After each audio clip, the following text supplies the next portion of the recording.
Frères et sœurs, aujourd'hui plus que jamais, notre monde est secoué par des trahisons qui brisent les cœurs et déchirent nos espoirs. Gaza, ce symbole de résistance, semble livré entre les mains de l'ennemi par ceux mêmes en qui nous avions placé notre confiance. Mais dans cette nuit obscure, une lumière s'allume.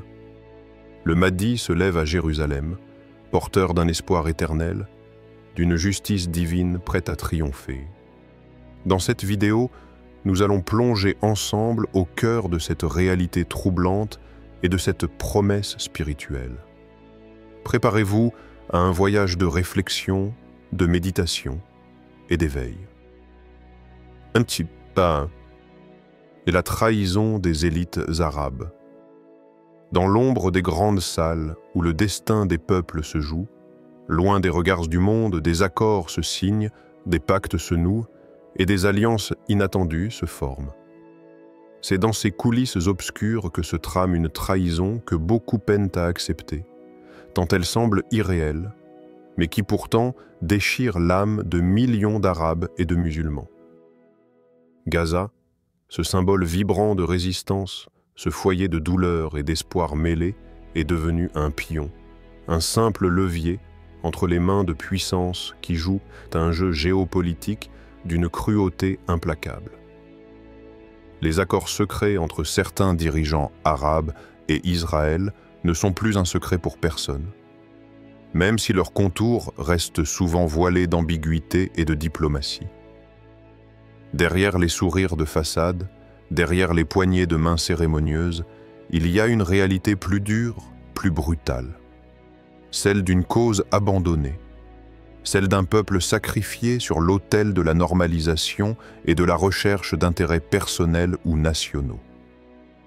Le poids de la pression internationale, les promesses de développement, les menaces voilées, tout cela semble avoir pesé plus lourd que la fidélité à un engagement moral, historique, spirituel. La Palestine, et en particulier Gaza, n'est plus un combat uniquement géopolitique. C'est une blessure profonde dans le cœur du monde arabe et musulman. Pourtant, certains dirigeants ont choisi de détourner le regard, de fermer les portes à la solidarité et de s'asseoir à la même table que ceux qui pillent, expulsent et détruisent. Cette trahison n'est pas simplement politique, elle est morale et spirituelle. Comment expliquer que ceux qui se présentent comme les défenseurs du monde arabe et musulman en viennent à oublier leurs frères, leurs sœurs, leurs enfants? Pour mieux comprendre ce drame contemporain, il est nécessaire de revenir en arrière, à un moment clé où la douleur de la Palestine a déjà été trahie une première fois. Souvenons-nous de l'accord de Camp David en 1978. Ce fut une page noire dans l'histoire des relations arabes et israéliennes. L'Égypte, grande nation arabe, fut la première à reconnaître Israël officiellement, mettant fin à un état de guerre entre les deux pays. Mais à quel prix? Ce geste diplomatique, qui devait selon certains être un pas vers la paix, laissait les Palestiniens dans l'ombre, isolés, oubliés. Ils n'étaient pas partie prenante à cet accord. Leur voix n'a pas été entendue, leurs droits mis de côté. Cet épisode n'a pas seulement créé un précédent, il a ouvert la voie à d'autres traités de paix, à d'autres formes de normalisation, où le sort de la Palestine devient secondaire face à des intérêts stratégiques et économiques.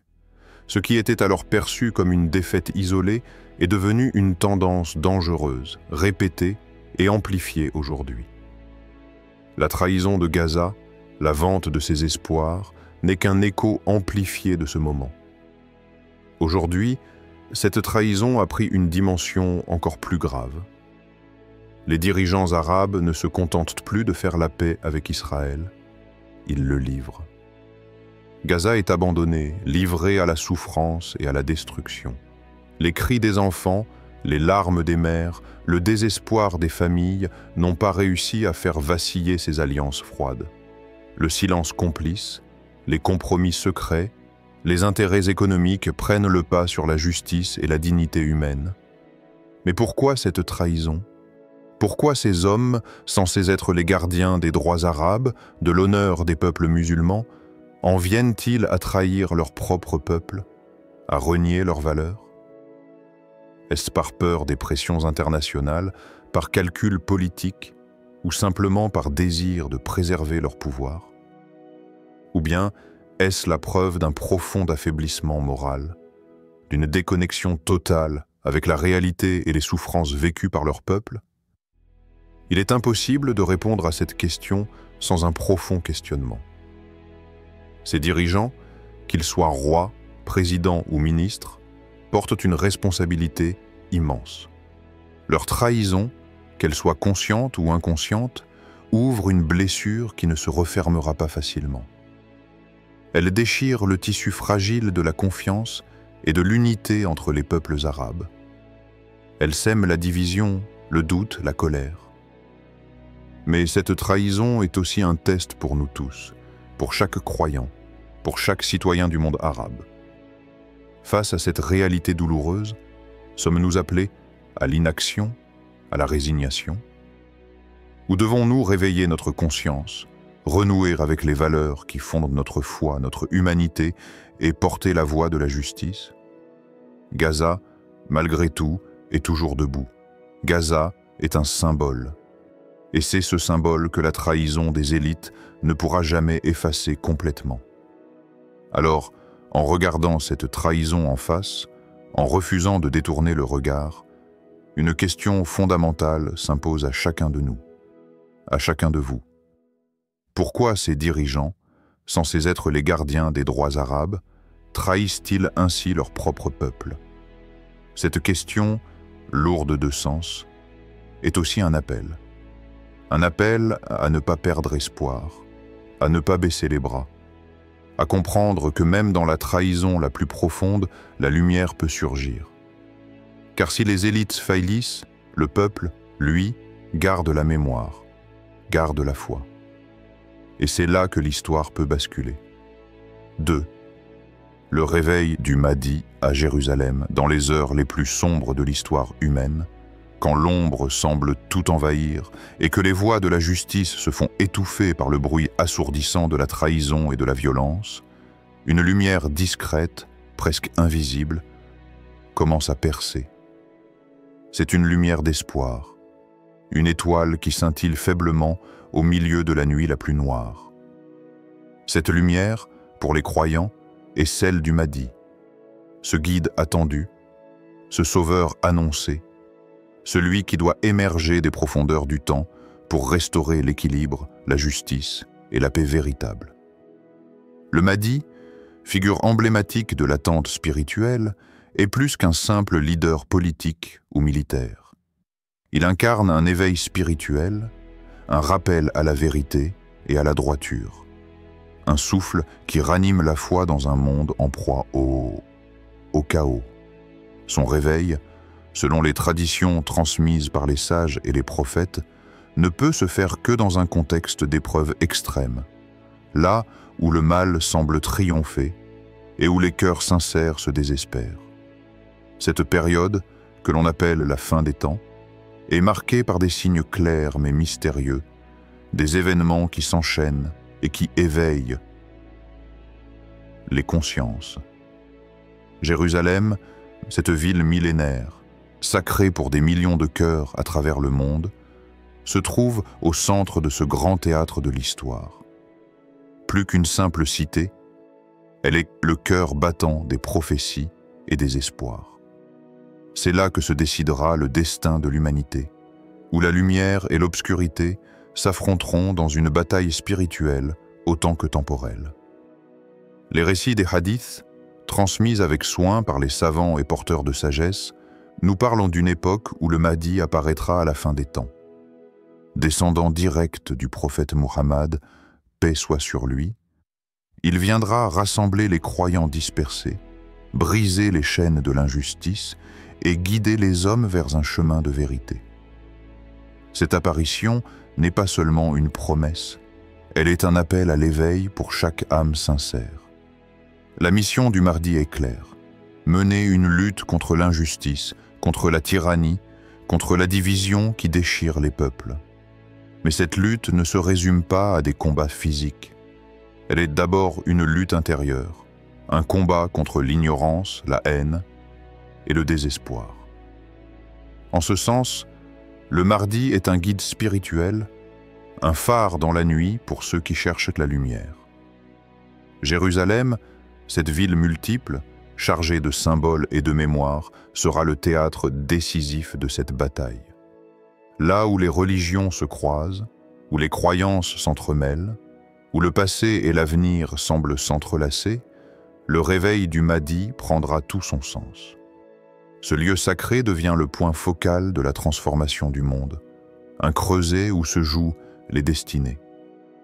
Mais ce réveil ne vient pas soudainement, ni sans signe. Les traditions nous enseignent que certains événements précéderont son apparition.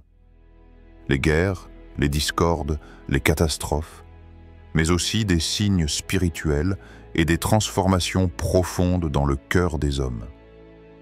Ces signes sont autant de cloches d'alarme, d'appels à la vigilance et à la préparation intérieure. Aujourd'hui, face aux conflits qui secouent la région, face aux trahisons qui déchirent les alliances, face aux souffrances des innocents, une question se pose avec une urgence grandissante. Sommes-nous témoins des signes annonciateurs de l'arrivée du Mahdi? Cette question est lourde de sens, car elle invite chacun à regarder au-delà des apparences, à écouter le silence entre les mots, à chercher la vérité dans la profondeur de son cœur. Il ne s'agit pas d'une simple spéculation ou d'une attente passive. Il s'agit d'un appel à l'action spirituelle, à la préparation morale. Le réveil du Mahdi commence dans l'âme de chaque croyant qui refuse de plier devant l'injustice, qui garde la foi malgré les épreuves, qui cherche la lumière dans les ténèbres. Dans ce contexte, Jérusalem n'est pas seulement un lieu géographique, c'est un symbole vivant, un miroir des luttes intérieures et extérieures. Le Mahdi qui se lève à Jérusalem, c'est aussi ce souffle d'espoir qui peut renaître en chacun de nous, ce guide qui éclaire le chemin de la réconciliation, de la paix et de la justice. Cette attente n'est pas une passivité, mais un engagement profond. C'est la promesse que malgré la trahison, malgré la douleur, la vérité finira par triompher. C'est le rappel que la justice divine ne peut être retardée éternellement, que les oppresseurs ne resteront pas maîtres du destin, que la lumière finit toujours par percer les ténèbres. Alors, face aux signes visibles et invisibles, face aux événements qui secouent la Terre sainte et le monde entier, il est temps de se demander: sommes-nous témoins des signes annonciateurs de son arrivée? Cette question doit résonner dans nos cœurs avec force et sincérité. Car le réveil du Mahdi n'est pas seulement un événement futur. C'est une invitation à grandir dans la foi, à purifier notre intention, à devenir les acteurs d'un changement spirituel et moral profond. Il ne s'agit pas de peur ou de fatalisme, mais d'espoir et de responsabilité. Le Mahdi se lève à Jérusalem, et avec lui, la promesse d'un monde réconcilié, juste et éclairé par la lumière divine. Que chacun d'entre nous, à travers ses actions et son cœur, participe à ce réveil. 3. Les prophéties et la réalité. Depuis des siècles, les prophéties et les récits transmis par la sagesse islamique nous alertent sur une époque particulière de l'histoire humaine, une époque où le monde sera plongé dans la confusion, la discorde et le chaos. Ces prédictions, loin d'être de simples histoires anciennes, sont des éclats d'une vérité intemporelle qui semble se déployer devant nos yeux. Les signes sont là, palpables, et pourtant beaucoup hésitent à les reconnaître pleinement.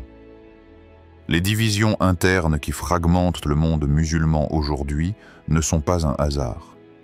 Elles étaient annoncées dans les paroles prophétiques, où il est dit que les croyants seront soumis à d'âpres épreuves, éprouvés par des dissensions et des trahisons. Ce ne sont plus seulement des conflits géopolitiques, mais des blessures sûres et profondes dans le tissu même de la fraternité.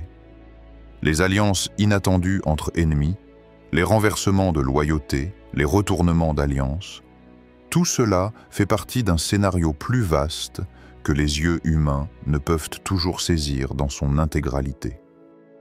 Parmi ces prophéties, l'apparition du Dajjal, l'Antéchrist, occupe une place centrale. Ce personnage symbolise la tromperie ultime, la tentation la plus grande, celle qui teste la foi des croyants et déstabilise la vérité. Le Dajjal, selon les traditions, apparaîtra à un moment où le monde sera déjà fragilisé, offrant des illusions et des mensonges séduisants qui brouilleront la distinction entre le bien et le mal. C'est un test majeur, une épreuve spirituelle profonde. Mais dans ce même contexte, il est également promis qu'un guide juste, le Mahdi, émergera pour rassembler les siens, pour mener une résistance spirituelle et physique contre cette tyrannie et cette illusion. Ce guide est l'espoir incarné, le symbole de la justice qui triomphera après la tourmente. L'un des hadiths les plus significatifs est celui de l'armée d'Aden Abiyan, qui évoque une force venant du Yémen, prête à soutenir le Mahdi dans cette lutte. Aujourd'hui, alors que la région du Yémen est le théâtre de conflits violents et d'intenses tensions, cette prophétie prend une dimension particulière. Les événements actuels, bien que douloureux, pourraient être les prémices d'un bouleversement spirituel et politique d'une ampleur inédite. Le Yémen, souvent oublié sur la scène internationale, pourrait être au cœur d'un réveil majeur. Cette force promise, portée par la foi et la détermination, pourrait être le ferment d'une révolution de justice et de vérité. Cette prophétie nous invite à regarder au-delà des apparences, à percevoir la dynamique spirituelle qui sous-tend ces événements. Toutefois, il est crucial de ne pas tomber dans le piège du fatalisme ou de l'interprétation hâtive. Les prophéties ne sont pas des certitudes figées, mais des appels à la vigilance et à la préparation. Elles nous rappellent que le choix de l'humanité, et en particulier des croyants, reste déterminant. Chaque action, chaque décision peut accélérer ou retarder l'accomplissement de ces signes. La réalité actuelle est complexe et pleine de paradoxes. Tandis que certains cherchent à s'approprier les prophéties pour justifier des agendas personnels ou politiques, d'autres demeurent sceptiques ou indifférents. Pourtant, les événements récents, qu'il s'agisse des guerres, des trahisons ou des bouleversements sociaux, correspondent à une époque où les repères s'effondrent et où la vérité semble enfouie sous les décombres de la confusion. Face à cette situation, une question capitale s'impose. Ces événements sont-ils les signes que nous attendions? Cette interrogation doit nous pousser à l'introspection et à l'analyse profonde. Sommes-nous capables de discerner entre les illusions et les vérités, entre le bruit de la désinformation et la voix authentique des signes divins? Sommes-nous prêts à reconnaître ces événements non pas seulement comme des crises, mais comme des appels à un éveil collectif et individuel? La réponse à cette question ne se trouve pas dans une simple observation extérieure, mais dans une quête intérieure sincère. Elle exige que chacun examine son cœur, son engagement et son niveau de préparation face aux défis spirituels et moraux qui s'annoncent. L'enjeu est immense. Comprendre ces signes, c'est se préparer à un changement profond, à une transformation qui dépasse les simples considérations politiques. C'est se tenir prêt à suivre un guide, le Mahdi, qui incarnera la justice et la vérité dans un monde secoué par le mensonge et la division. Dans cette lumière, les prophéties deviennent alors des balises, des repères pour naviguer dans une mer agitée. Elles nous rappellent que malgré le tumulte, un ordre divin se dessine. Une justice ultime s'instaurera, et que la victoire appartient à ceux qui tiennent ferme dans la foi et la droiture. Ce passage des prophéties à la réalité est un moment charnière. Il nous invite à ne pas être de simples spectateurs, mais des acteurs engagés dans la construction d'un futur conforme à la justice divine. En ce sens, Les signes que nous voyons ne sont pas une fatalité, mais une responsabilité partagée. 4. Le message d'Allah. Au milieu du tumulte, des trahisons, des guerres et des crises qui secouent notre monde, il est facile de perdre espoir, de sentir la fatigue s'emparer de l'âme et de douter de la justice divine. Pourtant, au cœur de cette tempête, le message d'Allah demeure clair, lumineux comme une étoile qui ne faiblit jamais.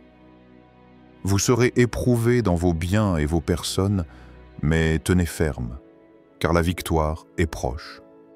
Ces paroles sont un baume, une source de force pour ceux qui traversent l'obscurité. Elles ne promettent pas une vie sans difficulté, loin de là. Elles annoncent des épreuves, des moments où le cœur sera mis à l'épreuve, où la foi sera testée, où le poids des trahisons et des injustices semblera presque insupportable. Mais en même temps, elles appellent à la résilience, à la constance, à la confiance que, malgré tout, la lumière finit toujours par percer. L'histoire des premiers musulmans à la Mecque est une source d'inspiration inépuisable. Ces hommes et femmes, persécutés pour leur foi, rejetés, persécutés, vivaient dans un environnement hostile, sans protection, souvent dans la pauvreté et la souffrance. Et pourtant, ils sont restés inébranlables, leur foi comme un roc, leur patience comme un bouclier contre les vents contraires. Imaginez ces cœurs courageux, refusant de plier devant la tyrannie, gardant leur confiance en Allah même lorsque la nuit semblait la plus noire. Leur persévérance n'était pas naïve ou passive, mais un acte puissant de foi, un engagement profond envers la vérité. C'est cette même patience, cette même détermination qui a finalement conduit à la victoire, à l'établissement d'un ordre de justice et de paix. Aujourd'hui, alors que nous faisons face à nos propres épreuves, ces récits nous rappellent que nous ne sommes pas seuls, que chaque difficulté, chaque douleur est une étape vers un dessein plus grand. Que la trahison des hommes, aussi douloureuse soit-elle, ne peut jamais éclipser la lumière divine qui guide ceux qui tiennent ferme. Mais ce message ne s'arrête pas à un simple encouragement. Il nous invite à l'action intérieure, à renforcer notre foi, à purifier nos intentions, à nous armer de patience et d'espoir. Il nous appelle à nous préparer non seulement à supporter les épreuves, mais à en sortir transformés, plus forts, plus lumineux. Alors, la question qui s'impose est profonde, presque intime. Sommes-nous prêts à faire face à nos épreuves avec la même foi et détermination que ces premiers croyants? Cette interrogation n'est pas un simple défi, mais une invitation à regarder en soi-même, à sonder son propre engagement, à raviver cette flamme intérieure qui ne s'éteint jamais. Sommes-nous capables de garder la confiance, même lorsque tout semble perdu? Sommes-nous prêts à affronter les trahisons, les injustices, les douleurs, sans perdre notre lumière? Le message d'Allah est aussi un rappel que la victoire n'est jamais l'apanage des puissants ou des armées, mais des cœurs droits et sincères. La véritable victoire est celle de la foi, celle de l'endurance, celle qui transcende les victoires éphémères et construit un avenir durable. Ce message est une lumière pour aujourd'hui, pour demain, pour chaque instant où le doute s'immisce. Il est le souffle qui pousse à ne jamais abandonner, à croire que, malgré les apparences, la justice divine finira par triompher. Face aux épreuves, il y a cette force invisible qui habite ceux qui choisissent de tenir ferme.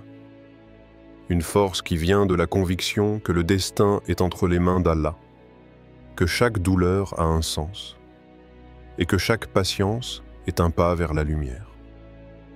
Ainsi, dans ce monde incertain, où les alliances vacillent, où les trahisons marquent les relations humaines, le message d'Allah reste un phare. Un phare qui éclaire le chemin des croyants, les appelle à ne pas perdre espoir, à se tenir droit dans la tempête. Alors, à chaque âme qui écoute, à chaque cœur en quête de paix, cette question revient. Sommes-nous prêts à embrasser cette foi, cette patience, cette détermination pour traverser nos épreuves et attendre la victoire promise? C'est un appel à la conscience, un appel à la force intérieure, un appel à la lumière. Le message d'Allah est là, constant, immuable, prêt à soutenir ceux qui ne renoncent pas.